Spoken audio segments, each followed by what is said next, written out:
Herkese merhaba arkadaşlar, kanalıma hoş geldiniz. Yepyeni bir videoyla karşınızdayım. Arkadaşlar, bugünkü videomuzda Türkiye'nin güzeller güzeli Ebru Şahin, eşi Cedi Osman'la birlikte tatil paylaşımları yaptılar.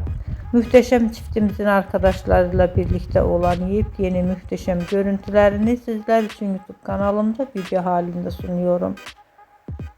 Umarım beğenirsiniz. Arkadaşlar, videomu beğendiyseniz kanalımı izlemeyi ve bildirim butonuna basmayı unutmayın. Şimdilik benden bu kadar olsun. Yeni videomuzda görüşmek üzere. Hoşça kalın, sağlıklı kalın. Umarım videomu sona kadar izleyeceksiniz ve beğeneceksiniz. İyi seyirler.